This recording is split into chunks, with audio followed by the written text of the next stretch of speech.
Hello and welcome to This Week from Blue Mountain Broadcasting. My name is Lowell Mann. I'm the station manager at Blue Mountain Television, and I will be your host today. Your regular host, Linnell Ellis, has the week off. On today's show, I will be interviewing Holley Bryant, principal at Rogers Adventist School, recapping last school year and what's in store for the coming school year. I'm excited to talk with her about that. I know you're going to want to stick around for that interview. And later during the station news portion, I'll have some programming updates here at Blue Mountain Television. But it's time now for a devotional thought.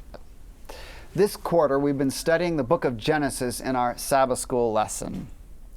And today, I'd like to take a look a little bit at the story of Abraham found there in Genesis. There's many characters that are found in the book of Genesis, but Abraham is one of the key figures in Genesis. And Genesis 12 is where his story begins. So I'm going to start with Genesis 12, verses 1 through 3. It says, "Now the Lord had said to Abram, 'Get out of your country, from your family and from your father's house, to a land that I will show you. I will make you a great nation. I will bless you and make your name great, and you shall be a blessing. I will bless those who bless you, and I will curse him who curses you. And in you all the families of the earth shall be blessed.'" So here God comes to Abraham and tells him, get out of your country. Go to a place that I'm going to show you. He didn't know exactly where he was headed, but he followed what God had encouraged him to do. Now here's a question. Why did God ask him to leave his country and move into another country? Patriarchs and Prophets, page 126, says, "The message of God came to Abraham, 'Get thee out of thy country and from thy kindred and from thy father's house unto a land that I will show thee.' In order that God might qualify him for his great work as the keeper of the sacred oracles, Abraham must be separated from the associations of his early life. The influence of kindred and friends would interfere with the training which the Lord proposed to give his servant. Now that Abraham was in a special sense connected with heaven, he must dwell among strangers. His character must be peculiar, differing from all the world. He could not even explain his course of action so as to be understood by his friends. Spiritual things are spiritually discerned, and his motives and actions were not comprehended by his idolatrous kindred." So here, God is wanting to make Abraham something special. But in order to do that, he needed to separate him from his friends and his kindred because they were going to be a bad influence on him. He grew up in an idolatrous nation. He lived there in the what was Babylon. And so God needed to call him out so that he could do proper training with Abraham. So Abraham gets this call. And I've alluded to it already, but what is Abraham's response when he gets this call from God?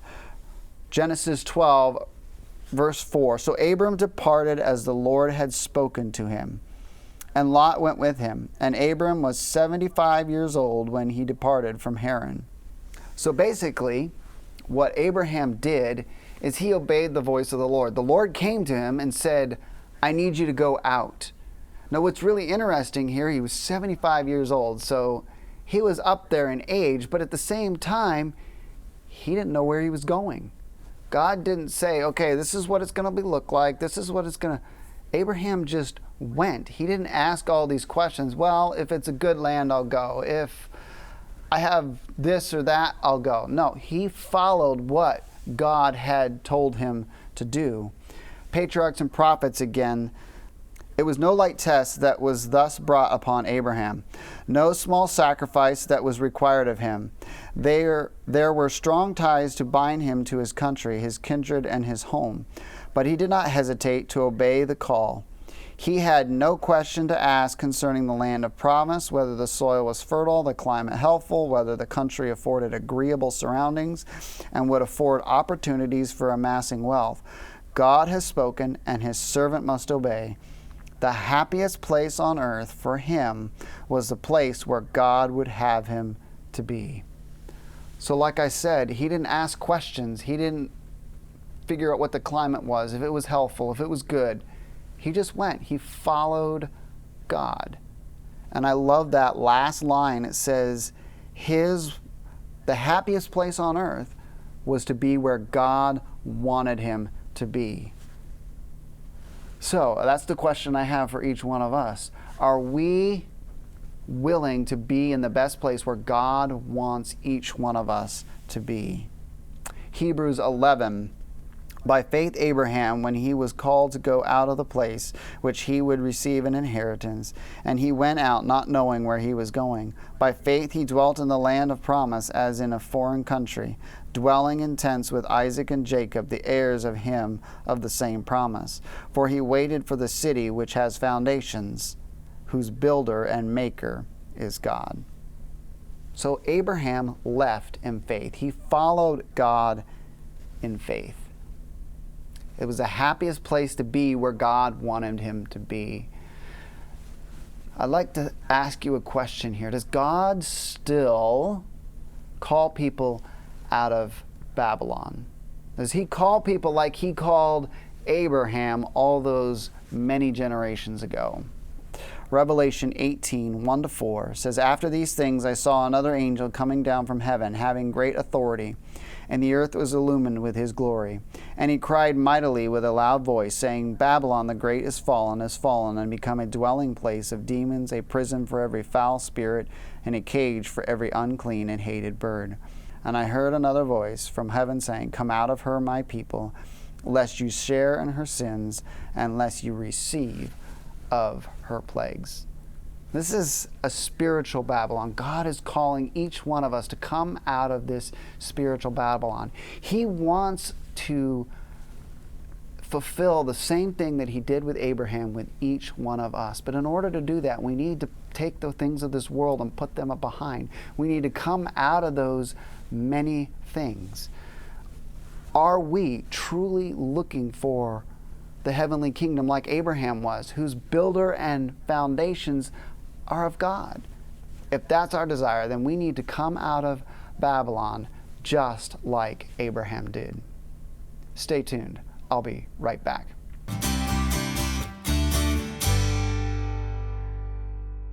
And welcome back to This Week. Joining me now is Holley Bryant, the principal at Rogers Adventist School. Holley, welcome to This Week's show. Thank you so much for having me. I'm excited to be here. Yes, and so Rogers just completed another school year, and it's been a little tumultuous because we started with COVID protocols and certain things. So how do you feel the staff and that the school year went this year?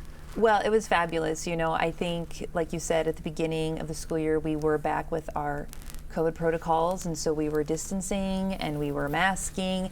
And I think we were kind of under the impression over the summer that that was all gone and we weren't going to have to do it. Mm-hmm. And so when we finished last school year, there was that sense of, we made it.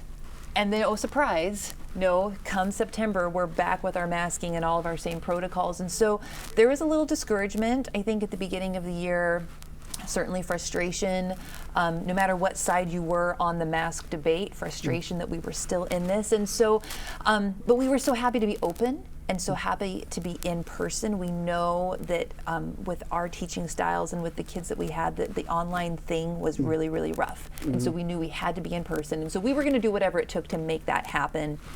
But I will say that come whatever it was, March, when we found out that we would have the option of wearing masks or not, that was a big relief to so many of our teachers and to our students. And it felt like a little bit like a burden had been lifted, and we could breathe. And so we were really intentional about making sure that students were really kind and caring no matter what their mask philosophy was. And so we still have students who continue to mask, who feel more comfortable with that, and we completely support that. But the vast majority of our students have taken off their masks. And so for the end of the year, we had our regular class parties and our regular class field trips. And we got to go places and do things that we hadn't been able to do in COVID, have a regular graduation, a regular kindergarten graduation, regular 8th grade graduation. And so it just felt really good to be back and to end the year on such a high note. Yeah, I know my daughter, when she was in kindergarten this past year, And she'd come home and she's like, yeah, we get to decide whether we want masks or not. And she's like, I choose no. She was really pleased to not have the mask. Well, I think what's so hard about the mask rules is that there's already so many things that teachers enforce with kids already. Turn in your homework, keep your hands to yourself, why aren't you paying attention? And this was just one more thing that teachers had to enforce to kids. And so it's hard to build a relationship when there's so many rules like that. But we want everybody to be safe and healthy too. Yeah, so it was a real catch-22. I'm trying to make sure that we handled it properly. Yeah, absolutely. So some of the programs you mentioned there at the end, you were able to reinstall some of the things that maybe had taken a back seat during the COVID. Right, and I think you don't really know what you have until you don't have it, right? Yeah. And so when I think about our programs, when I think about graduations, class parties, field trips, family groups has always been something that's been a really big Rogers institution. You know, every Friday meeting together as a community, singing and praying and scripture and all of that. And when that went away because of COVID, we were sad about it, but then bringing it back, we didn't realize how much we had missed it, and we didn't realize how impactful it was to the students, that leadership piece for our older students, the connection piece for our younger students. And so if we're looking for silver linings on a cloud, just for us to acknowledge those excellent programs we had and be able to bring them back, it gave us a whole new appreciation for them. Yeah, absolutely. So how was enrollment this year because of all of that? Sure. Stuff? You know, we were so worried when COVID first started a couple of years ago that our numbers were just going to tank because in general, not being able to be in school, why would parents pay the tuition dollars when they could get it for free in public school or other online programs? So we were really nervous about it. But God really blessed us, and we had a lot of extra students try to enroll because we were in person. And a number of families who weren't necessarily connected with the Adventist Church or knew anything about Rogers, but knew here's a school that's open, and so we're willing to pay the tuition. Oh, you only serve vegetarian food? Okay, my kid will eat that. Oh, you don't allow us to wear jewelry? Okay, fine, we'll take out our earrings. We just want to come to school. And be in person. And be in person. And so our numbers really went up for last year. We met and exceeded our budget, and already we've set a budget for the upcoming school year, and we've already met and exceeded that budget as well. And so now our bigger problem is, where are we going to put them all?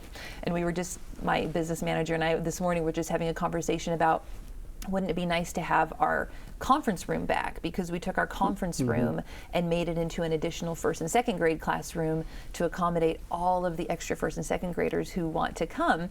And everybody says, well, that's a wonderful problem to have. And that's true, except for staff worship, we have to do it in the library because we don't have a conference room. And my school board meetings, we do those in a teacher's classroom because we don't have a conference room. And so we definitely need more space. So any ideas for how to solve those problems? We've gotten pretty creative.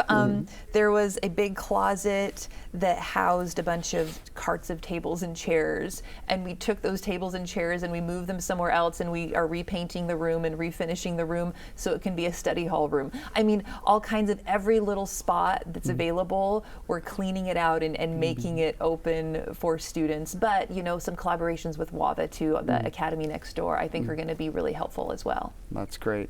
So how does enrollment look for next year? Really good.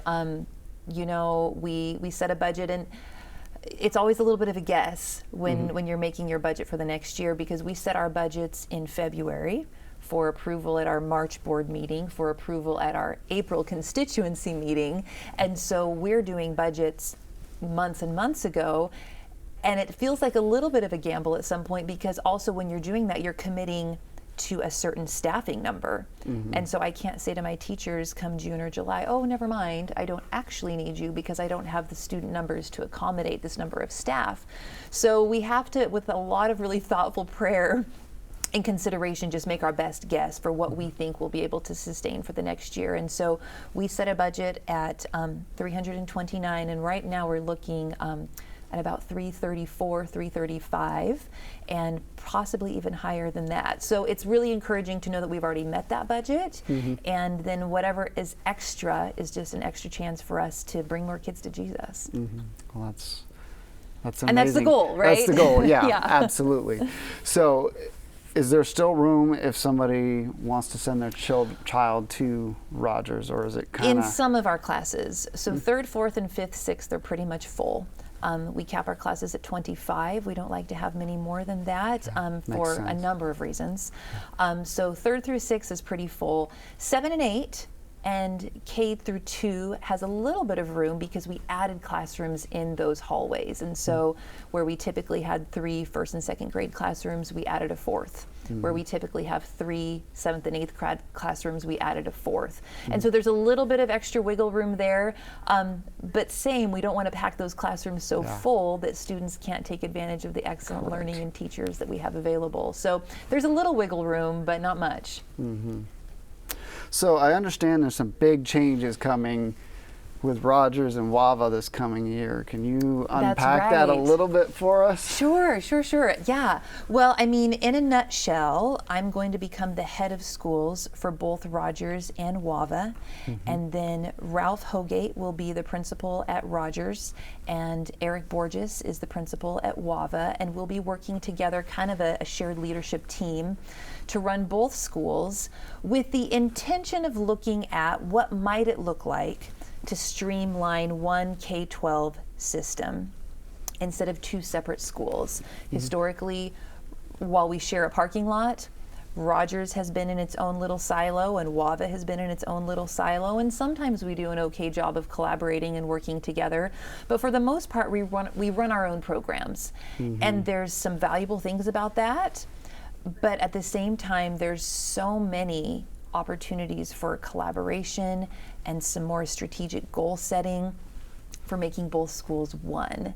And so, and you know, this concept has been talked about for a number of years. Even before I got to Rogers, I heard murmurings in the community about what might it look like if we just had one K-12 system and not 2 separate schools.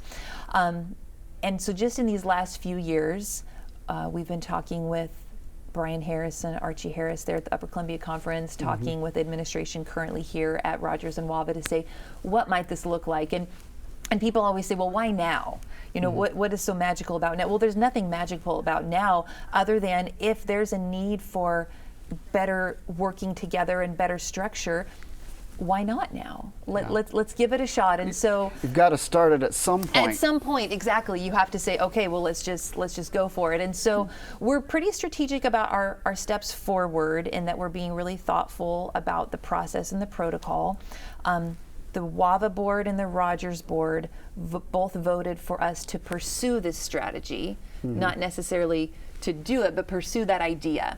And so we're working to set up an executive committee with some Rogers board representatives and some Rogers teachers representatives and some WAVA board representatives and WAVA teacher representatives to take this year, this upcoming 22-23 school year, to look at the viability of this. Does this make sense? Does this benefit both schools? Does this make our community stronger? Because long term, that's our goal, is to make both of our schools stronger and being able to share resources, being able to make sure that our calendars are consistent, that our schedules are consistent, using each other's spaces, using each other's teachers, making the process going from an 8th grader graduating from Rogers just naturally going next door to a freshman at WAVA. There's no reason that we can't be stronger in all of those pieces. So it'll be this executive committee's job to sort of look at the what could be and come up with a plan and a proposal. And even as we were looking, just a couple of days ago, I was meeting with my bosses at Upper Columbia Conference and saying, what's our timeline?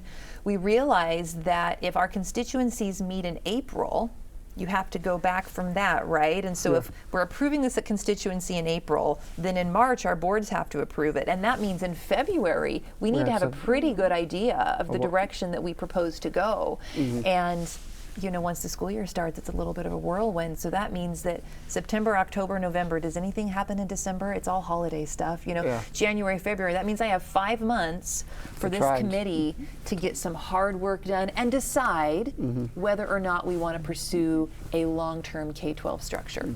So moving forward, this is kind of just a exploratory phase for this first year, and then Absolutely. see. It's really important that our community buys into the idea that we're not just running ahead without our community right next to us. Yeah. And so that's why our boards and our constituency have to vote on this before we make any final moves. All right. Well, I wish you the best of luck as we make this transition, and Thank you. I hope it sounds like it's a great opportunity. I'm excited. So I hope it all works out. Thank you, Lowell. Yeah. Well, thank you for being here. Absolutely. Thank you for having me. And thank you for watching. Please stay tuned. I'll be right back with Station News.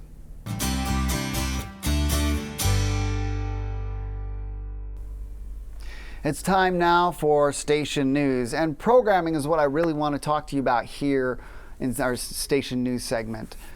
First up is camp meeting.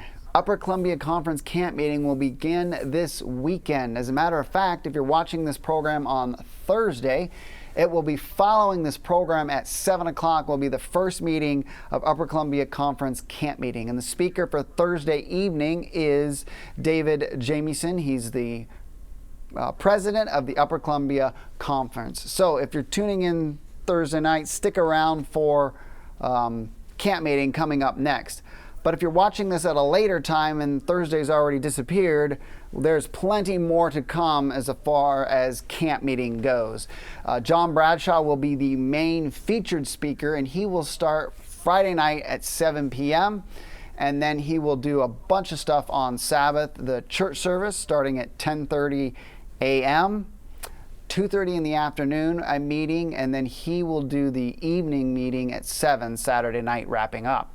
And then at 4 o'clock Sabbath afternoon will be the King's Herald's concert. So a lot of material as far as camp meeting goes. We will be broadcasting it live right here on Blue Mountain Television. So once again, Thursday night at 7 p.m., Friday and Saturday also at 7 p.m., the Sabbath morning service at 10:30 and 2:30 in the afternoon, and then remember the King's Herald's concert at 4 o'clock in the afternoon.